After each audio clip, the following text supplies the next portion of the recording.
confirmation, if granted, may result in a reduction of your sentence. The board may also decide to release you from your sentence.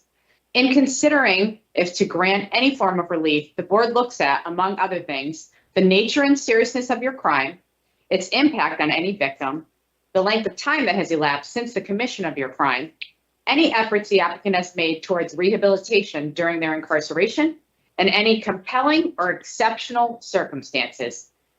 As an applicant to be heard today, your case has been reviewed thoroughly by the board.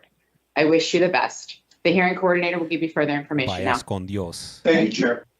Please note if there have been any changes to your conviction status or you've had any new arrests since filing your application for relief with the board, you must disclose such information to the board today. Additionally, without exception, any form of commutation granted by the board today may be revoked at any time for good cause shown. As stated by the chair, your application has been fully reviewed by the board. The board is familiar with your case, has read and examined your written submissions, including any written letters in support or against your application for a commutation. The panel members have copies of those letters in their files and have completely and thoroughly reviewed those files in preparation for today's hearing. There is no need to repeat what has already been submitted in writing. The purpose of your appearance today is to allow you to make a brief presentation to the board while adding any information that is not already in your file. You are required to tell the board why you are seeking relief. The board may issue a decision to you today. However, you will also receive a letter by mail informing you of the board's decision within 2 weeks. Mr. SCHIAVO, as part of your testimony today, you're required to be sworn in. Please raise your right hand, sir. The appropriate response to this testament is, I do. Do you solemnly swear and sincerely affirm, as the case may be, that the evidence you shall give shall be the truth, the whole truth, and nothing but the truth, so help you God, or under penalty of perjury? I do. Thank you, sir. Mr. SCHIAVO, can you please state your name and inmate number clearly for the record? Ronald A. SCHIAVO II, 1899-83. Thank you, sir. With the board's permission, you may proceed to explain why you believe you deserve relief. Or if you wish to have your attorney make an opening statement, you may do so. Then you may address the board after. The decision is yours. And before we begin, sir, I want to remind everyone that this is a public hearing. We are live streaming to the public. So anything that's confidential in nature or protected health information will be discussed off the record in executive session. Okay, we won't ask any questions about confidential information on the live stream. Did you want to give a statement, or would you like to defer to your attorney? Well, I prepared a statement, if I could read that. Sure. Thank you. First, I would like to thank the Board of Pardons and Paroles for hearing my case. And to the family of Jamal Graham, I want to say I'm sorry for what I have done, and that I apologize for all the pain and suffering my actions have brought upon your family. Every day I know a mother doesn't have her son, and a son doesn't have his father, and it's my fault. I took a life, and no matter what I do in this life, I will never be able to take away the pain that I have caused all of you. I am so very sorry for that. At a previous hearing, Jamal's mother and Jamal's son forgave me. It was surprising and shocking to me. They didn't have to, but they did, and it matters to me. And I thank you for that forgiveness, both of you. It was and is appreciated. Thank you. I know this is of little solace or comfort, but I wanted Jamal's family to know that over the last 24 and a half years, I have tried many times to lead people away from the kind of life I lived, to learn from the mistakes I made, to live a good life and put their faith in God. I know I've made a difference because I've seen it and heard it. Just a little over a year ago, one of the young men I've helped wrote to say I was one of the main reasons he changed his life. He works over 40 hours a week and just had a beautiful baby girl. I tell you this only because I want you to know, with God's help, I have been trying very hard to do good and to help young men to see the world in a different light and to not make the same kind of mistakes I made. And whether in prison or as a free man, with God's help, I will continue to do this kind of work for the rest of my life. Thank you for taking the time to hear me, and God bless you and comfort you always. To the board, I would like to say that while in prison, I attended programs, Module 3 program, in-cell, life skills, character development, substance abuse and recovery, and the Thresholds program. While there were not many programs made available to me because of the length of my sentence, upon the recommendation of the warden, I sought help through the mental health services at Cheshire CI. I spent 11 years working on life skills and working through the emotional damage I suffered because of the abuse I had to live through as a child. But I did the work, and as a result, my thinking, reactions, and responses have all changed. Also, as a result, mental health staff said I no longer needed their help at Cheshire CI, but we both agreed that if I was released, that it would be beneficial to seek out mental health support to help me make the adjustment back into society. I also spent a great amount of time on my spiritual studies and development. I spent 3 years with college professor, Father James M. Bowler, who taught at Fairfield University. I bought aids, study Bibles, concordances, dictionaries, tapes, CDs, and read and reread every book he brought to me. The word is written on my heart, and everywhere I go, God is right there with me. I also spent thousands of hours, years, studying the law. It's like learning a new language. I have been told by several attorneys that they are both surprised and amazed by the level of knowledge and understanding I have been able to attain. I have used this knowledge to help many people, too many to count, and I have never asked for anything in return. And when people offered, I always said, I don't need nothing, but you can pray for me. I have been devoted to helping others for no reward to be earned. I only did what was right because it was right, and God put those people in my life for me to help them. I never attempted to work the system. I didn't seek out a certificate for commercial cleaning. I got a job and did the work. That's my character. Over 30 correctional officers took the time out of their day to write good work reports because they wanted you to know about my character, about the man I have become. These men and women put their names and reputations on the line because they see me every day doing what was right and trying to help people. And they believe in me that I will be successful if I am just given a chance. I took the same kind of approach in working through the issues I had because of the abuse I was forced to live through as a child. I sought professional help through the mental health services, and I did the work. I wasn't allowed to go to a lot of programs, but God made a way for me. You may have heard it said, God doesn't close the door without opening a window.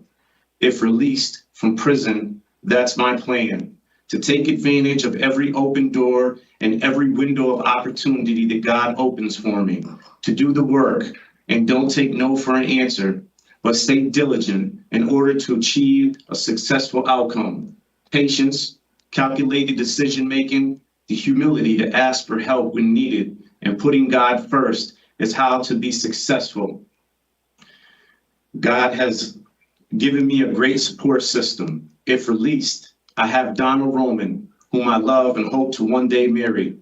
She has made a place for me. I have a home with no worries and no pressures. Food, clothing, a home, a loving home, and help to get the medical treatment I so desperately need, but am unable to get because I'm in prison. I have Gary Patinella, one of my oldest and best friends, a former correctional officer and business owner. I have him by my side as a friend and the promise of multiple jobs. As soon as I recover from the multiple operations I have to have, I'll be able to work. One of the jobs is, in fact, commercial cleaning, starting at $22 an hour and turning into $30 an hour plus benefits. Not too shabby. And there's also Gary's concrete company that pays by the job, but it figures out to be about $100 an hour. I also have my aunt, who you have a letter from, and her daughter, my cousin. They have both been here the whole 24 and a half years to support me financially and emotionally. And then there's Father James, who has an amazing spiritual mind and heart. He's a Jesuit priest, teacher, author, and mentor to me. He will help me get in touch with people within the church that can help me to be of help to others. That's the path that's been put before me. That's the path I will walk if you grant my request for commutation. In my request, I asked if you would reduce my sentence to 25 years so that I could seek out the medical help I need immediately. Since I made this request, I still have not been able to get a colonoscopy, and I know I have polyps that have to be removed. On 7/31/2024, since I made this request, I was called to UConn to see the gastroenterologist, but again, it was only for a review. This is the second review in 2.5 years, and I haven't had a colonoscopy since 2017. And in both reviews, both doctors said they don't know why they're not doing the colonoscopy, but that I need it. I don't want to die in here from cancer. So I'm asking you, please help me to get to a doctor before it's too late. Thank you for taking your time and for your help. Amen. Thank you for your statement, Mr. SCHIAVO. Attorney D'Onofrio, did you want to make a statement at this time? Yes, I did. Just briefly. First, I do apologize to the board. I don't know what happened here, but okay, before you begin, can you please state your name and juris number for the record? I know what happened. You didn't turn on your Attorney computer. Michael D'Onofrio, Donofrio. Juris number is 411807. First, I just wanted to mention that I met Ron about 6 or 7 years ago through another attorney that I work with who was representing him. This attorney just asked me to speak with Ron, to provide him some information about some legal research that he was doing. And I stayed in touch with Ron through all of these years. I was certainly impressed with the depth of his knowledge, his legal knowledge. As I got to know him, I became more and more aware of his background, and I realized that his history, his background, his upbringing was pretty horrific, and I think that's been recounted in his application and in this board's investigation. So I just felt certainly impressed that he had taught himself to read, I believe, about the age of 17 or so, and he's at the point now where he's reading case law and interpreting it and discussing it at intellectual level. He has been incarcerated for about 24 and a half years on a 40-year sentence, which is over 60% of his sentence. I believe that he has had no issues while incarcerated with any sort of violence or any tickets regarding any violent acts, and I think he's been pretty much clean in the 24 years that he has been incarcerated. We did submit a letter on behalf of Donna Roman, who Ron referred to in his statement a few moments ago. I have spoken with her. I've met with her several times. She's indicated that she will give him a place to stay, provide support for him, and assist him with the medical needs that he has, including making arrangements for obtaining any medical treatment that's necessary when he is released. Additionally, I know you've received letters of support from a Gary Patnell, who is a former corrections officer. Mr. SCHIAVO has a plan in place. When he gets out, he has a place to stay. It appears that he has employment lined up. He's really done everything that he could possibly do while incarcerated to better himself. He's no longer a young kid. He's now 51 years old, been incarcerated for roughly half of his life on this charge. I think he would be an excellent candidate for consideration of a commutation of the remainder of his sentence or a significant portion of his sentence. Again, he's done over 24 and a half years on a 40-year sentence. On a manslaughter charge, he did receive the statutory maximum that he could have received on that case. So I would submit that he is an excellent candidate to be released. I don't think that there's any issue or concern about public safety with him. He does have a plan in place. He has a support network ready to help him. So I would ask the board to give him every consideration with this commutation application. Thank you. Thank you, Attorney D'Onofrio. So, Mr. Schiavo, as the Officer Paroles stated earlier, the board has all of your records. We have thoroughly reviewed all of the information that we received. We do have some questions for you now. When we're done with our questions, we'll turn the hearing over to the Office of Victim Services for input, and then we'll turn the hearing over to the State's Attorney's Office for any input they may have. We'll deliberate, and you'll get your decision here today, okay? Thank you. We'll begin with my colleague, Mr. Pohl. Thank you, Madam Chair. Good morning, Mr. Schiavo. Good morning. So one of the things that you heard the parole officer state is that you need to supply to the board why you are seeking relief. So in a very short way, why is it that you're seeking relief from the board? Yeah, good question. Specifically. Well, specifically is, I think the sentence was excessive, but more important than that, I have a host of medical issues. I have celiac disease. I have ulcerative colitis. Wait. Hang on. Please don't discuss that. We're going to talk about that later, hopefully, specifically, okay? But you have medical concerns. That's one of the reasons why. Yes. Okay. Yes. Serious medical issues. So you believe the sentence was excessive and serious medical issues. So that's Yes. why you're seeking relief. Okay. So I had the opportunity to go through all of the information that was submitted and other stuff that was collected along with the report that was done by one of our parole officers, putting all of that information together. So I just wanted to go down some things to clear up some questions that I have.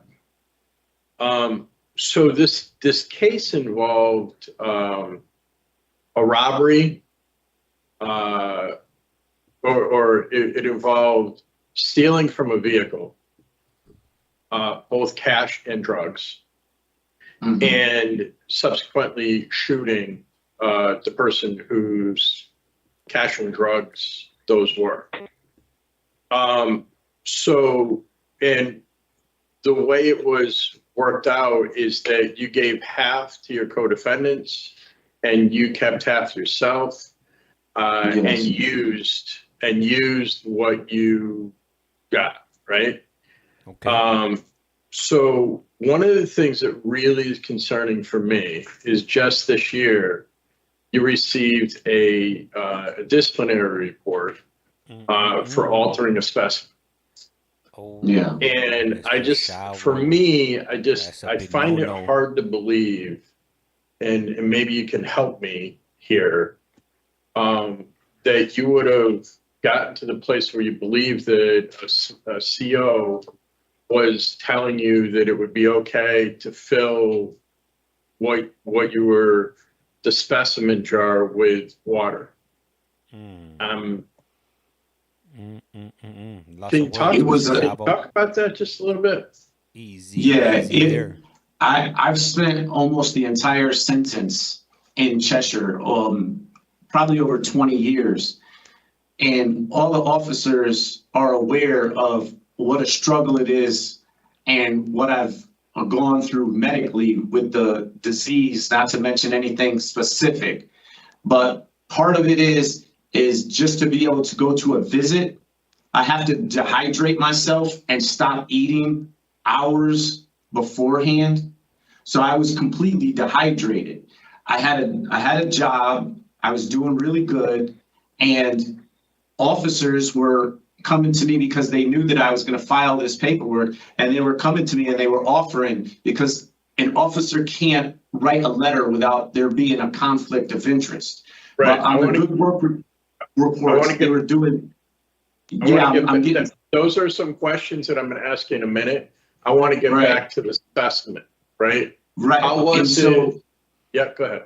So they had brought me down there, they strip searched me, and they did all that stuff. And I told them about the situation. I said, I haven't drank anything or eaten anything since before 3 o'clock because I had a 5:45 visit, and the visit, she missed the first visit. So I didn't get out of the visiting room until 8 o'clock.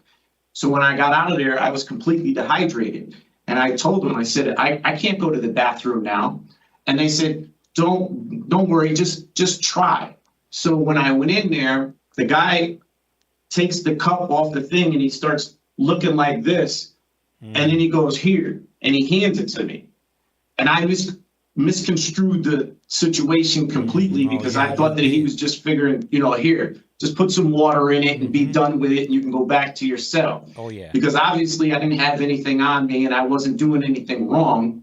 So I figured they know, the officers know that I don't use any drugs and I don't have anything to do with any drugs. So, they know, they're there every day. They know who the troublemakers are and who they aren't. And so I just figured he was just saying, here, just put something in there to make it look good and then just go back to your cell. Because I wanted to go back and eat and take a nap because I had to go to work at 12 o'clock at night. So I just filled it up with water and he said, what are you doing? And he started freaking out and it's one thing turned into another and then I ended up getting a ticket. So, but it was my fault for misreading the situation for what it was. how many other times have you had a specimen? Have somebody asked you for a specimen since you've been incarcerated? A lot of times. That's pretty ballsy. I've been through feeling that plenty comfortable of times to do that in front of a cop or a CO. Probably, I don't know, at least 50 times over the last 20 some odd years. Every time you turn in your mattress, you have to give them a specimen. And then they call you down randomly all the time. I've never had a dirty urine once. Yeah, because you were turning in water.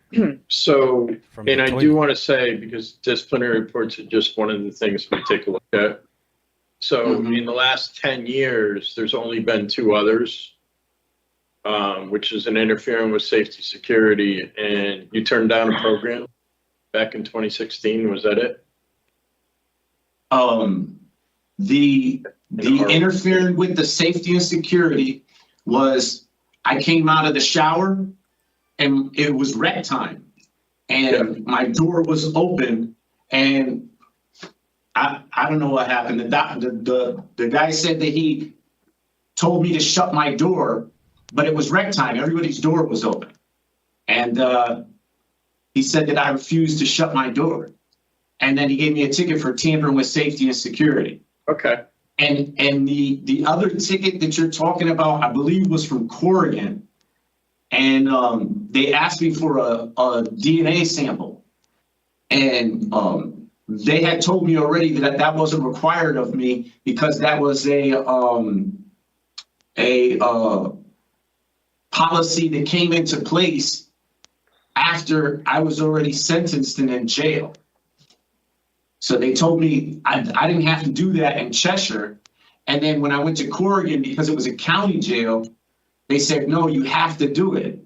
And I said, well, I got to talk to a lawyer about this first. And they said, no, you can't talk to nobody. I said, well, I have to talk to a lawyer. And they said, well, we're just going to say that you didn't participate and we're going to write it up like that. I didn't get no sanctions or anything. So for me, the good news here is that because tickets aren't okay, but the good news here is that you have not had, and your attorney was correct, you have not had any kind of violent disciplinary report during this incarceration. Yes, none. So that's important to understand. So taken off from the altering a specimen piece, you have a history with cocaine and marijuana. And you said during your statement one of the programs that you had taken was related to substance abuse. Yes. And I found no other programming. I found no other programming like tier 2 program or anything like that, with the exception of going to AA or NA meetings. So go ahead. Well, the one program, the module 3, it contained life skills, character development, and substance abuse all rolled into one. And then the thresholds program is a decision-making program. But those programs that you just talked about, they reserve those for people that are short in their sentence. So what I did was go see mental health and work through those issues with mental health. And they called me down to do a report, I believe, for this hearing. Right, and I read that report. I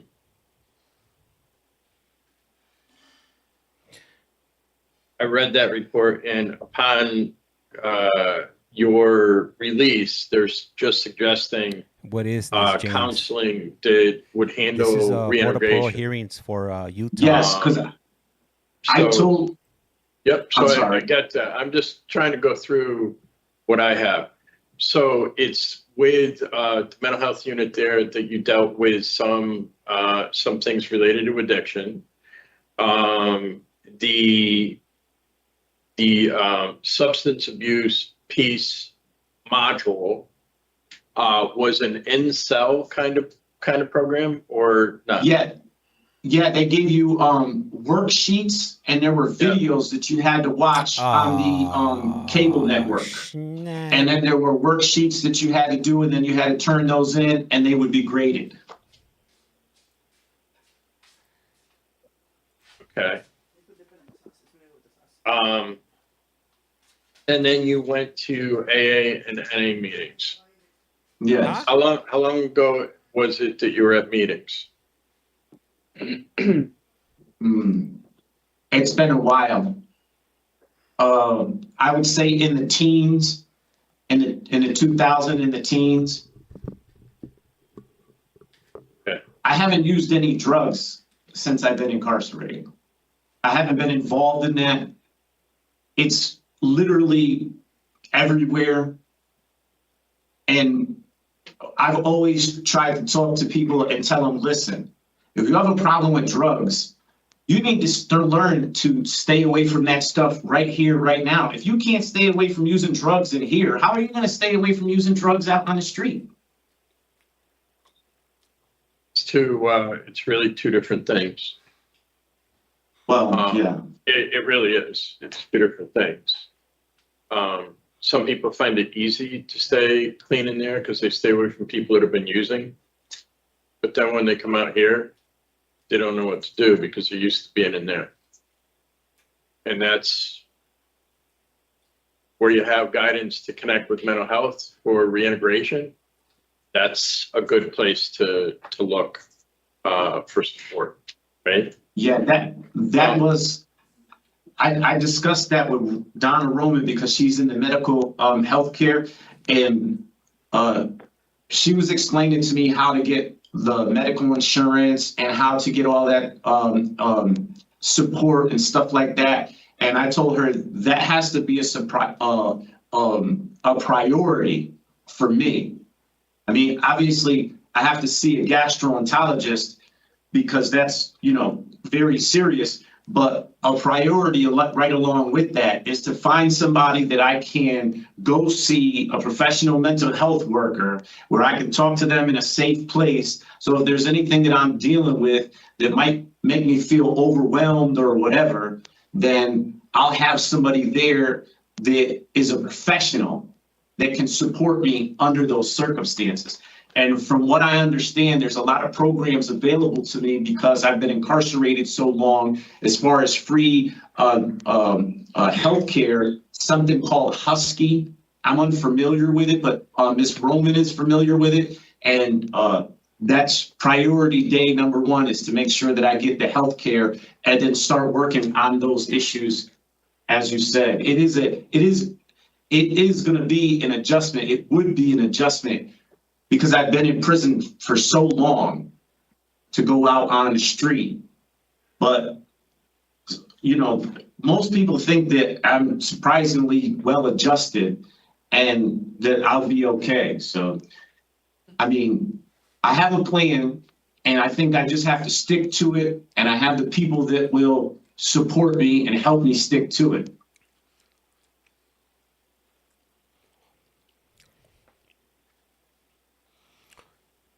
Did I miss anything? I stepped away for a quick moment. I had to grab something to eat.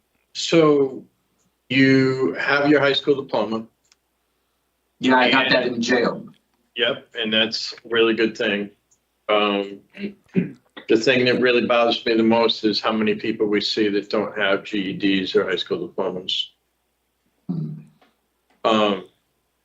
It's a key that people need. That really bothers you. And then you went on your own to study law. Yes. Which is a really good thing, as people who are incarcerated challenge themselves educationally. It's important, right? It's not getting around the mindset of what you were doing when you were out there.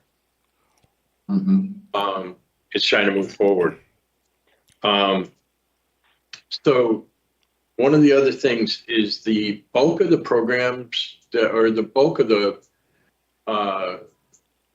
work evaluations that we received are from in and around 2023. Not everyone. Some, but not all. There were a couple that I looked at that maybe went back to 2018. But the bulk of the stuff was from 2023. So, how long has it been since you've been incarcerated that you had work in the facility outside of 2023? I've had other jobs, mostly detail jobs in the block. I worked in South 2 as a detail worker. Me in the eye. I worked in North 4 as a detail worker. I worked in East 3 as a detail worker. And that was outside of 2023. Yes. From, I want to say from 2010 to 2013, I was a detail worker in North 4. In 2013 was in South 2, and it's hard to remember these dates. I could tell by the faces you're making. I want to say 2000, going back to 2010 was in East 3. So what I'm trying to get at is you've worked along the way while you've been incarcerated. Yes?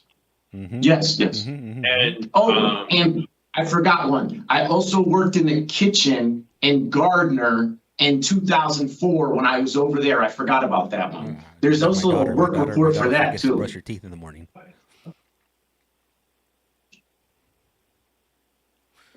Hello. Okay. So if you're released or your sentence is shortened and parole is part of this, and that's so a big living arrangements that you have are with the mother of someone that you used to be incarcerated with? Yeah, he was one of the young men that I tried to help. And help. He moved in a cell with me, and I spent a long time talking to him about what it means to be a father and setting a good example and trying to stay out of trouble and do the right things, Do the right putting God in his life. And Don't say. he was on loss of phone restrictions. So you he let him asked use- me you if let I him would use- call his mother for him. Mhm. So I said, okay, I'll call your mother and I'll talk to her and let her know what's going Criminal on. thinking, sir. And that's how Criminal I met thinking. Donna Roman. Okay. So you knew he wasn't supposed to use the phone. So you were relaying the messages for him. Okay. Very interesting. What is Mr. your Chavo? longer term goals when it comes to housing? Well, That's a good the question. plan that the first priority has to be getting my Your what? physical Medical. health Oh yeah. and the operations I need taken care of. Once I do that, I'll be able to work and make pretty good money. $100 an hour. Once that's taken care of, what I wanted to do was invest in a truck and a trailer and leave Connecticut and do some traveling and work as needed. I spent the better part of my life living through a small box, a TV that's only this big. And I've seen places like Yellowstone and the national parks out in Arizona and in The Grand Canyon? Seattle, Washington, the glacier parks and stuff like that. And I've never really gone too far outside of Connecticut.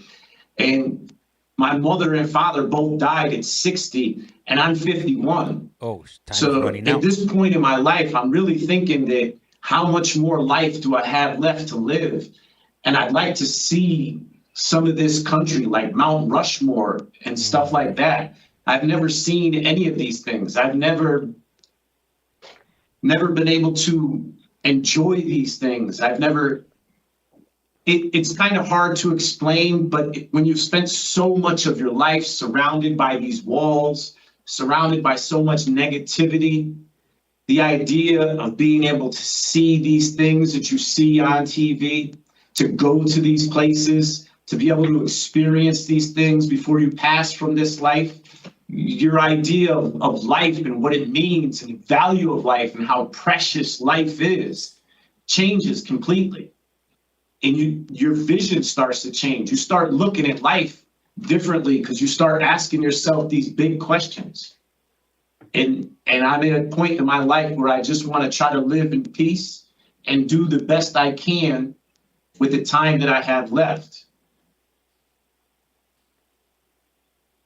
Okay. And when it comes to employment outside, I know you just said that you need to get medical issues squared away. You have a background with concrete?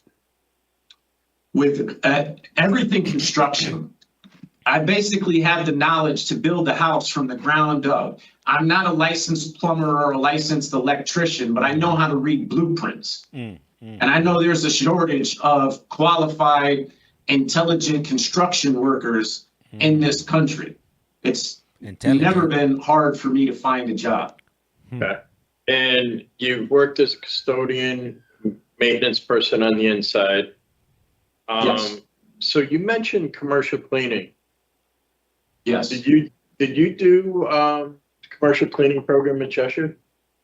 I didn't do the commercial cleaning program, but I was in charge of stripping the floors, cleaning the floors, waxing the floors, shining everything up, and doing all the stuff that they already teach you in commercial cleaning. And in fact, the job that Gary has set up for me is commercial cleaning. Okay. And then you talked about in your opening statement, you talked about Donna Roman as support, and you talked about Father James and Yes. a few other people that are there for you.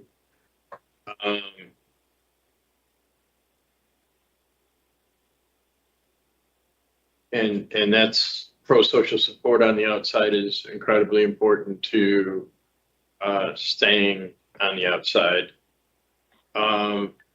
So short-term goals, obviously, you talked about medical issues.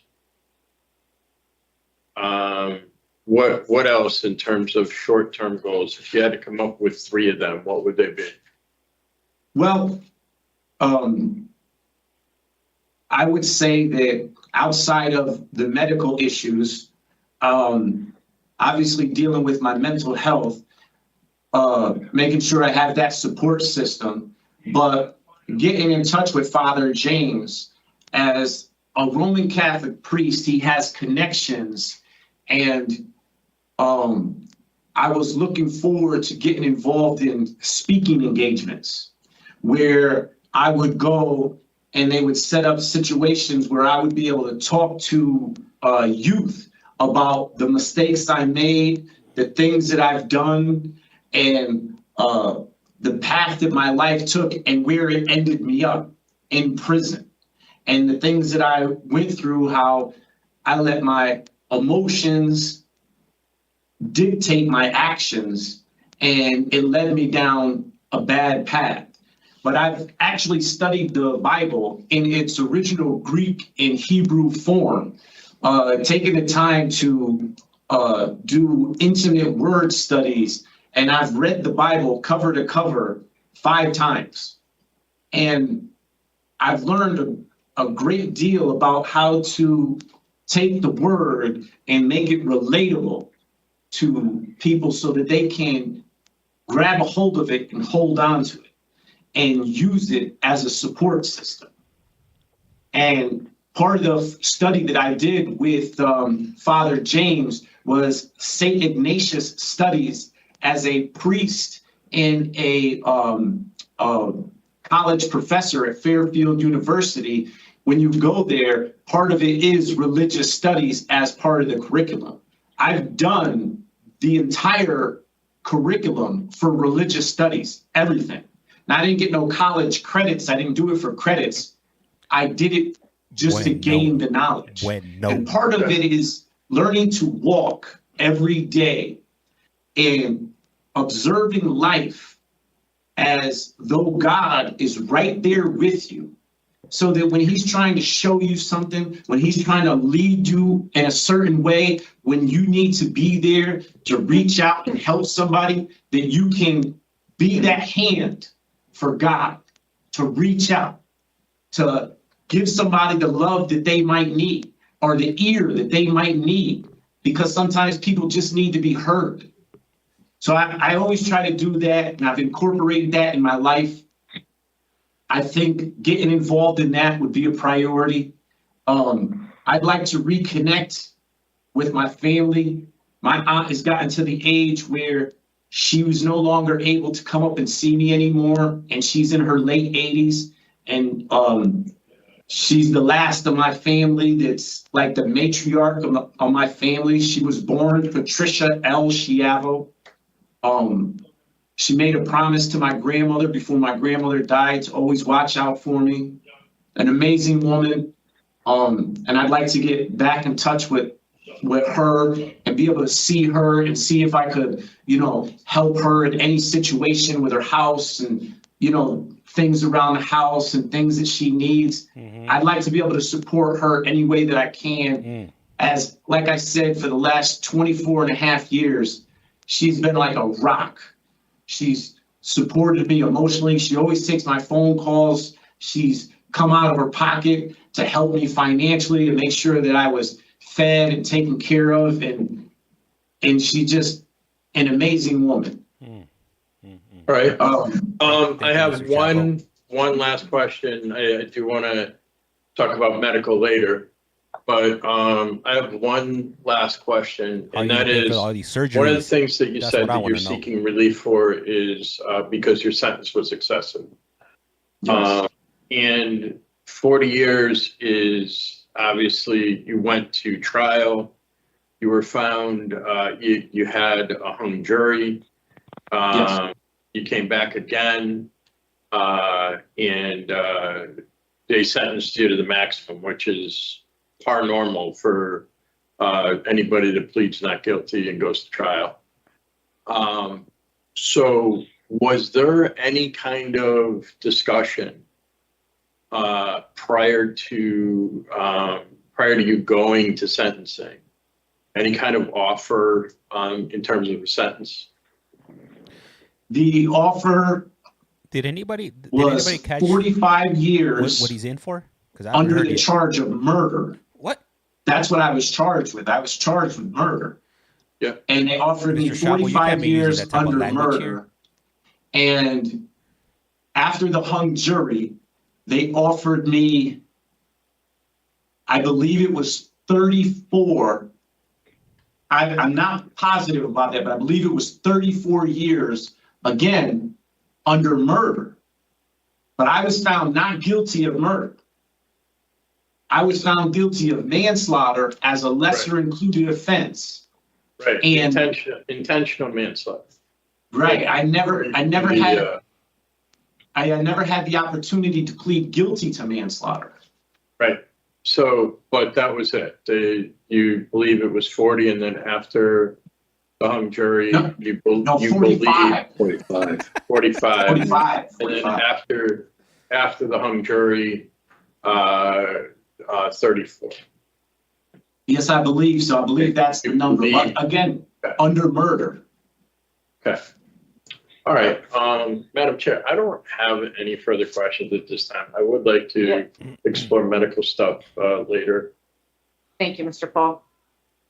Hey, Mr. SCHIAVO, good morning. Mr. Good morning. I do want to talk a little bit about your offense, and we're not here to retry the case. That's been done. You were convicted and sentenced, but I do have some questions. So you've claimed all along that this was self-defense, right? Mhm. You were terrified of your victim. Mm-hmm. However, this all began because you went and you stole money, and you claimed drugs too, right? Mhm. Money and Yes. drugs. Yes. So I guess my question is, you were not a kid when you committed this offense. You were a grown man. My question is, why would you go and steal from someone who's scary, who you're afraid of? Yeah, good question. It was a Good question, stupid decision. parole board member. I didn't know this guy. My co-defendant, Roland Collier, knew him, and his wife, Arlen Collier, knew him. Yeah. And I didn't know where the drugs or the money was. That was his idea. And he pointed out the car. I didn't know what car it was. And it was just a dumb idea. It was. Yeah, I mean, what it did was you think would stupidity. happen as a result of robbing who you claim to be a drug dealer? Mm-hmm. Well, I didn't rob him personally. I No, broke no. into his car Yeah, and stole Okay, his stealing. drugs. Sorry. What did you think might happen if you stole drugs and cash from a drug dealer? Stop using those words. And that's part of the problem. I wasn't thinking. I just wasn't thinking. Yeah. That's part of the problem. I didn't That think is about part the of the problem. consequences of what I was doing. I was only going with the flow. He said, "Oh, I know where the guy keeps his drugs and his drug money. It's in the Stop car." saying that, Mr. Szabo. He said, "All we got to do is go over there and go in the car, and there's all the money you need right there." All the money you need right there. I mean, there's some red flags there. A lot of red flags. Yeah. Anyhow, yeah, we can't change what happened. I understand that. It's just tragic that someone had to lose their Roxanne, life you're funny. over a stupid decision, really. I agree with you. I agree with you 100%. He's not connecting the I can dots. never So then take he back what comes happened. to find you, right? Because he wants his money back, drugs, whatever. Unarmed, of course, but you think that he has a gun. Why did you have a gun? For self-defense. I What had, else? Hello. Somebody gave me the gun. I gave him a couple $100, and So you bought a gun. this guy gave me the gun, and I just had it. And I was not planning on staying up in Connecticut. I was planning on going to Maine, and I was going to take that with me and all my clothes and everything else. Why do you need a gun to go to Maine? Yeah. It's just everybody had guns up there. Oh, so everybody's jumping off a cliff. You're That's jumping how- off the cliff. Yeah, that's how it was. I know people in Maine that don't have guns, and everybody has a gun in Maine. Yeah. Well, Yeah, the except people the that I people you knew know. up in Maine did. Okay. Anyways, that was another stupid decision. Believe me, I know I made some dumb decisions. We're I starting to know see a I pattern made here, some Mr. Chavo. idiot moves. Carrying a gun in the first place, that was a stupid decision in of Well, yeah, itself. guns are only used for one reason. You know, people come and tell us all the time, "Oh, I just had a gun." Well, I mean, what do you think is going to happen with a gun? I was just going to show it off. I mean, guns are used to hurt people. That's the whole point of a gun. I just want to look cool. It's so sad because this was such an avoidable offense, and it's ruined so many people's lives. You mentioned that the victim's mother and son forgave you. Where did this happen? I went to the sentence review division Yeah. with the 3-judge panel. And they both appeared at that. And they told me that they forgive me and that they don't hold no hate in their heart for me. Okay. I And what didn't get, happens? and I What didn't, happened at that sentence review? they denied it. Yeah. Yeah. Okay. And I'm assuming you had all the same. You presented all the same reasons that you're presenting here today. No, I didn't even get a chance to thank them for their forgiveness at that sentence review. But she's not That's what why she I asked wanted No, to no, take no. the I'm time. sorry. She's I not meant asking you. the facts you presented to the panel of judges. The same information you're presenting here today. No. Yeah. Well, what was your basis for seeking sentence modification? When you go to a sentence review, you're not allowed to present the stuff that I'm allowed to present here. The only thing that you're allowed to present at a sentence review is the information that was available to the judge at the time that he gave you the Okay. sentence. Mhm. That's it. So all this stuff, they weren't privy to any of this information. Yeah. All right. So I understand you were removed from your job for altering that specimen earlier this year. What are you doing now in the prison?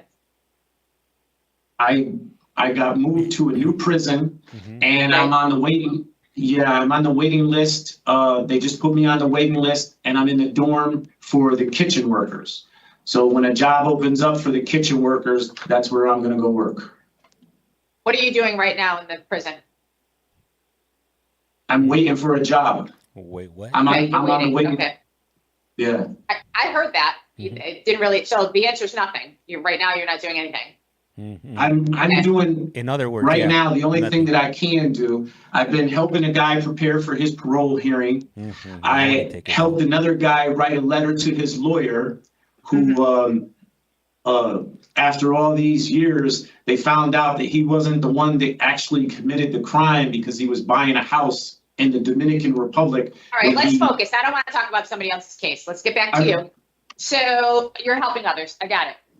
What were you doing prior to your transfer to Osborne? I was working on this and I was trying to get moved back into the North Block so I could get a job over there. I had just gotten moved from where I was in South Block over to East Block, and there was a lot of process going on because they're changing the prison in Cheshire right now, and they're moving a bunch of guys from county because there's asbestos in Bridgeport, so they're turning part of Cheshire into a county jail. So everything was in motion, and I had talked to Deputy Warden Nunez, and he said, I'm gonna put you here in East 2 for now, and when a bed opens up to get you back in the North Block, I'll send you back over to North Block, and then we can work on getting you a job. Okay, so you weren't doing any programs and you were not working, is the short answer. All No, right. just I going too to have church. concerns about the disciplinary report for altering a specimen. If I'm being very honest, I understand that drugs were a problem for you in the past. Don't And say why did that. you stop going to NA? I I just focused on church. I was going to Mass, I was going to Legion of Mary, and I was going to Bible study. Yeah. Okay. Okay. I see, Mr. There were also some indications in your file that you were part of a gang at some point. Do you still deny any involvement? No, I was never involved in no gang. Okay. All right, so I'll reserve the rest of my questions for executive session. I'm going to turn over to my colleague, Mr. Rodriguez. Thank you, Madam Chair, but my colleagues have really asked you a lot of the questions that I wanted to hear answered. And it's like, I'm not being seen on the screen here. Mr. In any case, you can hear me, right? I can hear you, but I can't see you. Yeah, I know. Right, okay. Yeah. I am here though. In any case, I just want to hear a little bit more about your mentorship work that you talked about earlier. Yeah. Well, I've always looked at the situation where I look at it like this. God will put me into a position, or he'll put someone into my life. Okay. And whenever he does that, I use that opportunity to try to lead people in a positive direction. So I'll tell them about my experiences, the things that I've gone through, the things that I've done, the mistakes I've made. Like she talked about, picking up a gun in the first place. It was a stupid decision. Deciding to break into a drug dealer's car, it was another stupid decision. And living the life and using my childhood as an excuse to continue to engage in that type of lifestyle. Because that's what it is. It's a choice. That's what it comes down to. You choose to go out there and be involved in the streets. You choose to sell drugs or pick up a gun. You make stupid choices based on the environment and the things that you've seen and you've been exposed to. But at some point in your life, it's like what the Bible says. When I was a child, I thought and acted like a child. And when I became a man, I put childish things behind me and acted like a man. And so I tried to explain to young men that, listen, it's not being in the street that makes you a tough guy. It's not carrying a gun that makes you something to look up to. What makes you something to look up to? What makes you a tough guy is getting up at 5 o'clock in the morning and going to work and working all day and then coming home and getting another job so that you know that your kids have the food that they need, that you know that you're not going to go to jail because you're doing the right thing. And the most important thing for a father is to be there for his children. You know, my father. I appreciate those words that you share. But you do this only when God puts someone in your way, or is this something that you do all the time? You are generally a mentor for young men who come in. I mean, all the time. Is it something that gets picked for you, or you search out and actively take the initiative to do this? Yes. This is normal for me. This is what I do. I look for okay. I look for opportunities to be able to pass on my life experience. I have no children, but I look at it the way God explains it to me in the Bible, that all these men in here are my brothers. That all of them deserve to have me come up and share what I've gone through so that they can learn from the mistakes I made. And one of the things I tell them is it's a smart guy that learns from his own mistakes, but don't be a smart guy. Be wise. Learn from other people's mistakes. Learn from the mistakes that I've made. I've spent almost my whole life in prison. I've lost my whole life behind these walls. Don't end up like me. Don't live my life. Don't make the mistakes that I made. There's a better life out there. There's a better way to live. And the guy that you want to emulate, the guy that you want to be like, is the guy that gets up and goes to work. Then you come home and you feel like I've accomplished something. I've done something. You have something to be proud of. I got you. I hear you over there. Thank you. Thank you for sharing that. Mr. Shalvo, I got a question for you. What's up with your shirt? Why is your neck stretched out? My colleagues have asked most of the questions that I wanted to ask, and you've answered. That's I what I wanna appreciate know. you It's been bugging sharing me that with me since you came onto the screen. this morning. Thank you. Thank you, Mr. Rodriguez. So at this time, I'll move that the panel enter executive session pursuant to Connecticut General Statutes 1-231 for the purpose of consideration of matters exempt from public disclosure to include confidential information and protected health information. Is there a second? Second. All in favor? Aye. Aye. All right, Attorney DeNorfrio, we're going to call you back. Everyone else Okay. stay put. We're going to go into executive session and we'll be back. Sir, Mr. SCHIAVO, I need you to get the correction officer, please. Okay. Yes. She just said I need to get you. Okay. I don't know. I heard something about coming back. Hello. Sir, so we need to ask him some confidential questions off the live stream. So I need you to hang up this call and I'm going to call you back and then just Okay. answer when I call you back, okay? Yes, ma'am. Thank you. All right, all right. So Mr. Shalvo's gonna step out, and they're gonna make their decision shortly. What do you guys think the outcome of his commutation or early release, or the possibilities of him coming home early? Inquiring minds want to know. Drop a comment. And man, I got exciting news. Man, I can't wait. On the TikTok side, we're about to hit 8,000 subscribers. We're at 7,988 subscribers on the TikTok side. On the YouTube side, hopefully we'll be hitting 3,000 by the end of the year. And anybody that watches us regularly, we're gonna be having Big Joe coming on sometime this week. I'm gonna go ahead and reach out to him to check out when he's available, and we're gonna do it. I believe now he's already been out 4 months from a life sentence. He did 27 years. Want to touch bases with him, check where he's at in his life right now. I'm sure he could share a lot of tips with people that are gonna be coming home soon, so like that they know what to expect and the road bumps that he encountered. His first few months. I think he's in has it been 6? He got out in March, so yeah, he should be he should have some good updates for us. About a month ago I did an update with him out in the beach. We went out to the Los Angeles area and we're able to meet up with him and give you guys an update. So we'll go ahead and do another update sometime this week. This one is not going to be pre-recorded. We'll go ahead and do it live over the phone. Normally, I like to do the updates in person. Normally, if somebody's out, I would rather, meet up with them in person, but I don't have the availability to go out that way anytime soon. So we'll just go ahead and do it via phone, the old-fashioned way. And let's see over here.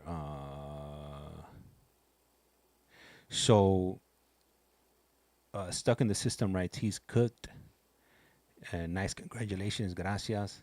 And then Roxine writes not happening. Did he go to a transitional home? Yeah, he did. He has to do 6 months in the transitional house before he's able to move out on his own. So that's coming up. I was there the first day that he came home.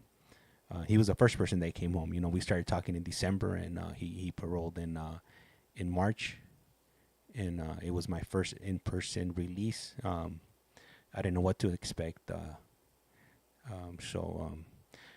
Recently we did our second in-person release from Jeremiah, and he did about 10 years in the system. And I got to touch bases with him to see where he's at on his journey. He's been out. I think by now it's already been like about 2 weeks now that he's been out, so gotta see where he's at.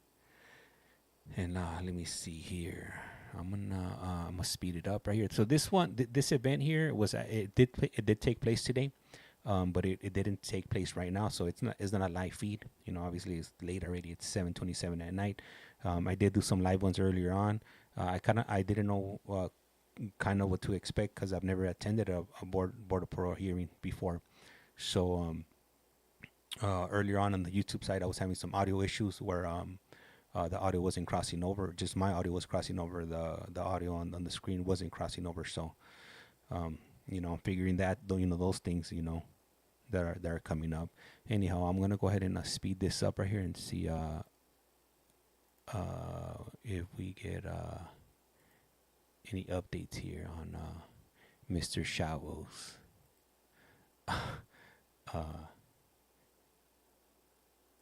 hearing over here. I guess she said she was going to call back.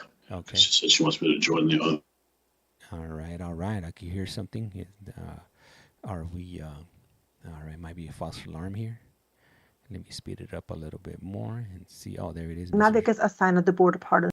Let me see. Let me bring it back a little. Back. Thanks for disabled. All right, there it is. Mr. SCHIAVO's Hello? coming back. Hello? Yeah, I can hear you. Hello, can I be heard? I can hear you. Can you hear me? Oh, yes. I'm sorry. There was silent for a moment there. I didn't know if I was still muted. Thank you. Give us one moment and we're going to go back live. 1 second. Okay. I got no picture.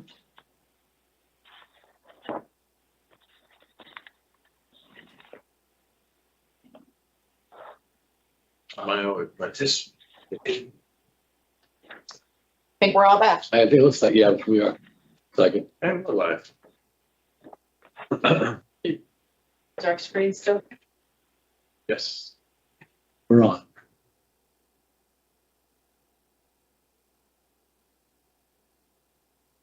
Okay, I think we're back on the back. live stream Yep, and back in public session. we're back. Right? Chair in effect. Zaccagnini, we just can't see your room. You can't see our room. No. Wow, we see it on the floor. Can everyone else see us? Because we can see ourselves on the screen. No, we can't see. I can you. see you. I can't. Okay. Okay. as well. What's going on over there? We want to see the. Okay, parole so hearing. I'll move that we exit executive session and Baby return Rage is to laughing. the public hearing. Is there a second? Second. All in favor? Aye. Aye. All right, so Aye. at this time, we are going to turn the hearing over What did to I the just agree Office to? of Victim Services. Ms. Vasquez, can you please introduce yourself for the record? Absolutely. Good morning, Madam Chair and board members. My name is Nina Vasquez. I am one of the victim advocates assigned at the Board of Pardons and Parole. I have a victim statement that I'll be reading on behalf of one of the victims, and I also have another victim who has connected via phone, and I'll let them know when it's their time to unmute themselves. Thank you. So, you're welcome. Dear members of the Parole Board, I am Jamal Graham's son. My dad, who was taken from my family through a senseless act of violence. My dad's life wasn't just taken, my life with my dad was taken also. My dad was my everything, and I think that needs to be understood. Growing up without my father has caused an array of issues for myself. I had anger, anxiety, a lack of trust, and most importantly, I lacked a spiritual connection with God. With my father's passing, it is just as hard today as it was when I was 6 years old. His passing is still an everyday struggle for me, mentally, and more importantly, emotionally. His absence still takes a significant toll on me as an adult. As an adult, I have made the decision to accept Christ, but I still find it hard to forgive Mr. SCHIAVO. I think about all the things my father and I could have shared, and most of all, the time we didn't get with one another. What I would not give just to have a conversation with him. I visit my father's gravesite often, and this is when I feel most connected to him. On a daily basis, there is not a moment that I don't think of my father and wonder what it could have been like if he were still here with me. God willing, one day, I would like to start a family, and I just think my children will never get to meet my superhero. I pray and hope that the members of the parole board make the decision not to grant Mr. SCHIAVO an early release. Thank you for your time, and may God bless you. Mr. SCHIAVO is Now I would like cooked. to open the floor to the other victim who is on. This is your opportunity to address the board and only the board. You may press *6 to unmute yourself, and you may begin when you're ready. Mr. SCHIAVO. Good morning. Shuffling around your morning. legs is not going to help you. Good morning. My name is Patricia Graham. I am Jamal's mother. I did back a few years ago when they had the other meeting. I did forgive him. I show no hate because of the fact I can't live like that anymore. I watched my grandson grow up to where he did have problems. He went through a lot, in which I did also, to where I had some heart failure and things in that manner. But anyway, watching my grandson grow up without his father was the most hurtful thing that I ever experienced, besides losing him myself. I heard Mr. Chavo say that he found God while he was in there. Well, that's possibly what he was supposed to do, and be there to minister to young people that are coming in there that are lost souls. Right now, to where I also feel that me forgiving him helped me to continue my life and jail and continue in his. But I still feel right about now that Mr. Chavo should not be released early. I thank you, Board, for listening. Thank you very much. Madam Chair, that is all that I have for today's hearing. Thank you. Thank you, Ms. Vasquez. Okay, so now we'll turn the hearing over to the Office of the State's Attorney. Attorney Garrett, if you please state your name and juris number for the record. Thank you, Madam Chair. Yes, Assistant State's Attorney Joy Gary, juris number 439493.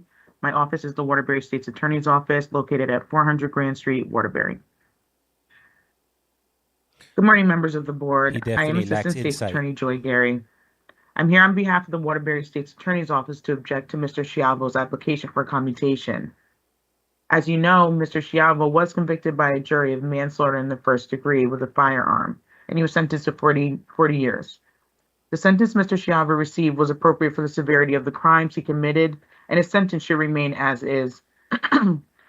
This crime was extremely violent. I will not state all the facts of this case since the board is already familiar with the facts, but it is important to remember that due to the violent conduct of Ronald Schiavo, Jamal Graham lost his life. As you heard from the victim's family today, they suffered a tremendous loss. Given the serious nature of this conviction and the impact of the crime on the victim's family, the state opposes Mr. Schiavo's sentence being reduced in any way. The current sentence reflects the seriousness of the crime. Thank you, members of the board, for hearing me today. Nothing further. Thank you, Attorney Gary. Okay, so at this time, the panel will enter into deliberation. Everyone is welcome to listen. Just please don't interrupt, and we will come back to you with our decision. Mr. Fulton, start us off. Thank you, Madam Chair. Back in a moment. So, Mr. Schiavo is before us today, seeking relief for two reasons. One is that he believes the sentence is excessive. The other that he wants consideration based on medical issues. He did receive 40 years, which it was stated was the maximum for this offense. And that was after a jury trial. Since he's been in, and want to just go through some thoughts here. Certainly, to the victim's son and the victim's mother and the victim's family, senseless act of violence is what was said. And it's true, it was, and it took somebody off the earth who, should have been there for his son, should have been there for his mother. And he's not. There was a lot of suffering that happened because of that. And that suffering is still ongoing. I reviewed disciplinary reports with Mr. Schiavo. He hasn't had any disciplinary reports that were of any kind of violent nature while he's been in during this incarceration. He did have earlier this year altered a specimen, and then in the last 10 years had been interfering with safety and security because his cell door was open when he came out of the shower and he declined to give a DNA sample back in 2016. He has substance use background, obviously. That was an element of this offense. He certainly programs for people who are long-term incarcerated.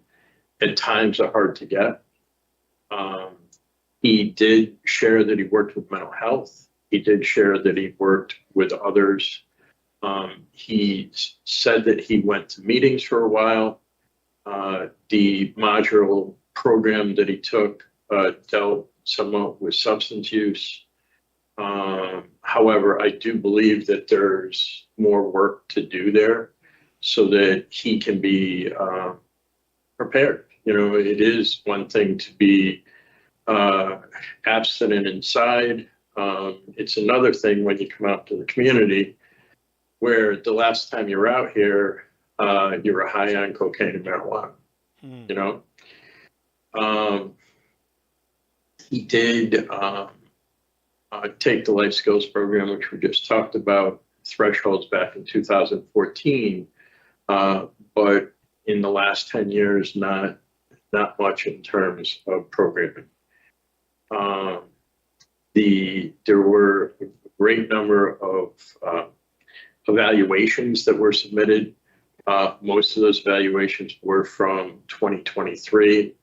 Almost all of those evaluations and some of the others from previous time were excellent or in some cases good, but you know, positive. Did earn his high school diploma and did do a great extent study law and offer to help people and mentor people, as was said during the hearing. He does have support in the community. I did, you know, when I asked the question about living arrangements, he does have a place to go longer term. You know, I didn't really appreciate his answer, you know, in terms of traveling and all of that. You know, it's you know, I don't know that that was the setting for that answer. This is the setting for that answer. He has skills. He's worked with concrete, everything construction, has some background with commercial cleaning, and certainly has done a lot of custodial work inside. And, you know, when in terms of mental health, it was suggested that or recommended that he connect with mental health services upon release to help with his release back into the community. Because certainly it's been, you know, at this point, 24 years not here. And he seeks to mentor youth. The other piece is the medical piece, where obviously there are some issues, but when it comes to those issues, it's, you know, does having the ailments that he has, would that affect, you know, a court incarcerating someone, you know? You know, would that give somebody a pass on, you know, on sentencing to incarceration because they had those medical issues to deal with? You know, I don't know that that's the case.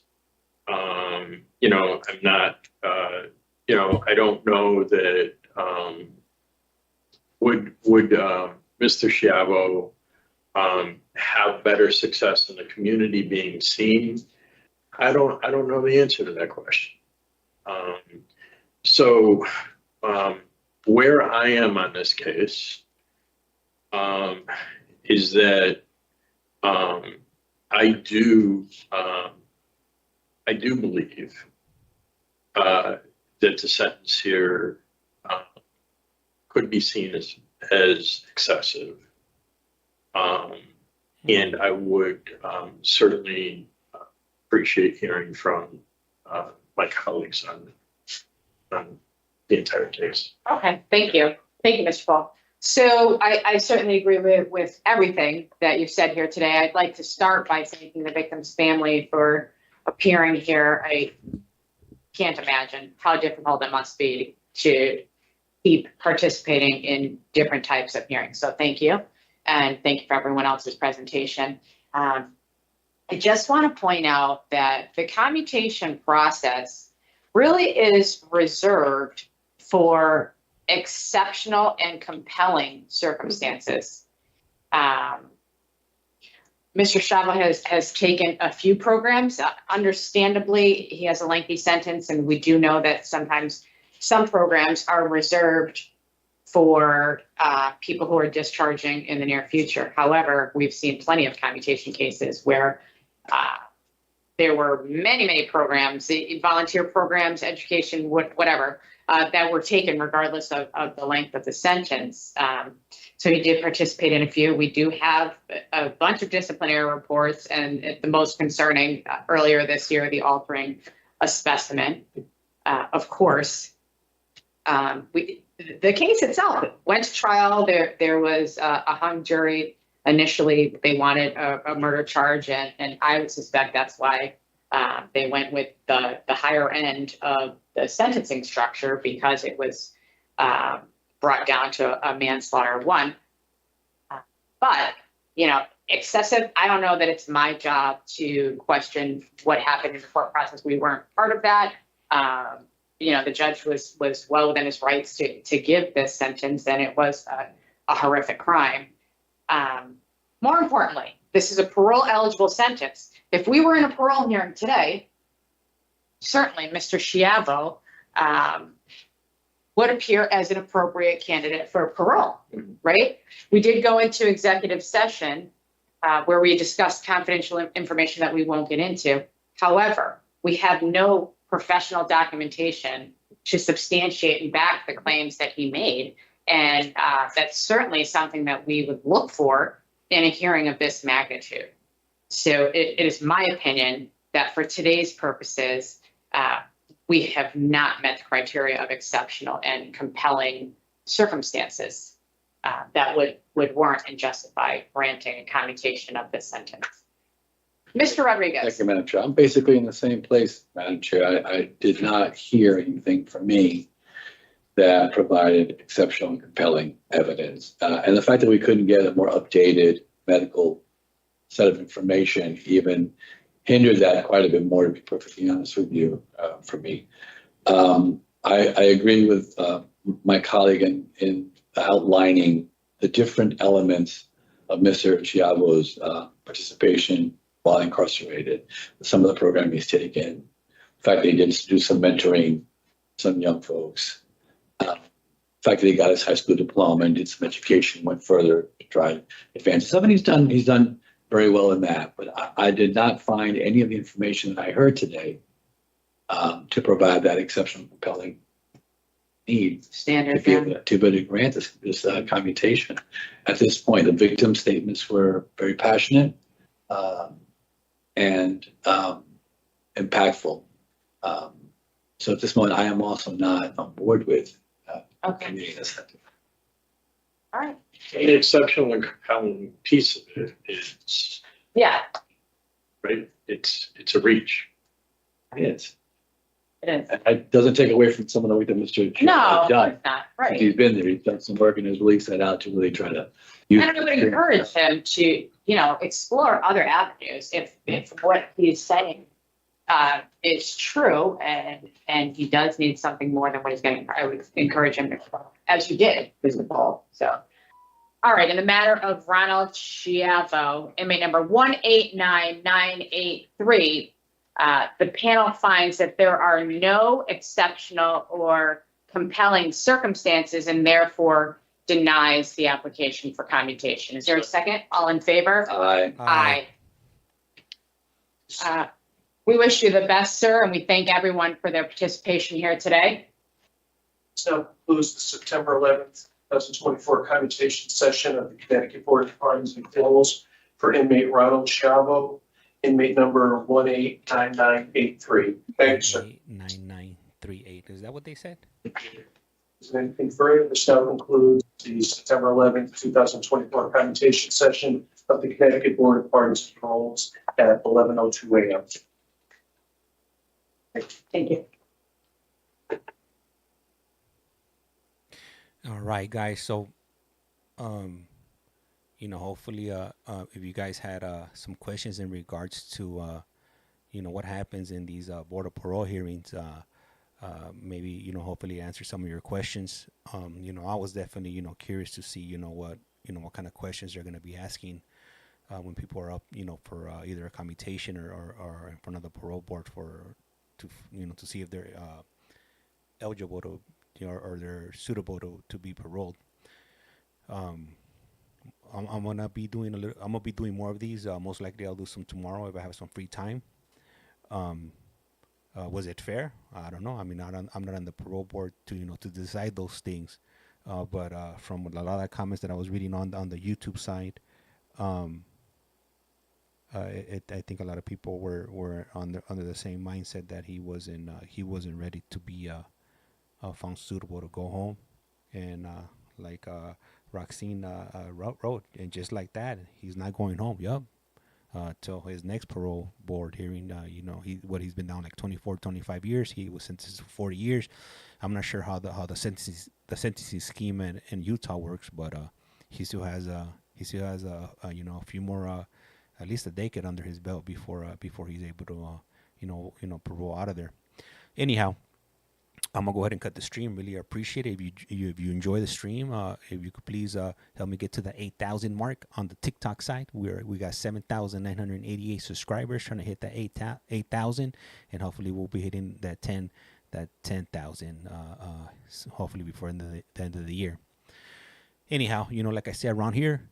Oh, but hold up, you know what? Since I got you here right now, you definitely want to go ahead and check out my profile, my TikTok profile, my YouTube profile, where we have numerous interviews of different individuals in the state of California, primarily from Centinela State Prison. We have one from Ironwood State Prison, and hopefully, I'll be making some other connections, to bring on some other people that could kind of shed light on their experience and whatnot.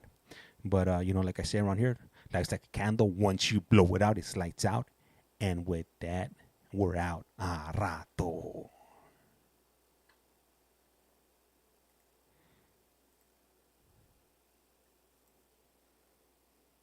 Buenas noches, everyone. Hey, Eric, Roxine, stuck in the system. Fish Slayer, SoCal. Got to give a shout out to El Iceman. He was in here earlier on in the morning when I was doing the early morning streams. We had No Name. Who else did we have in here? Really appreciate you guys on the YouTube side participating in the chat. Definitely helps out. And I'm going to cut the stream. And like I said right here, lights like a candle. Once you blow it out, it's lights out. And with that, we're out. A rato. If I could find that damn, where's my button at over here?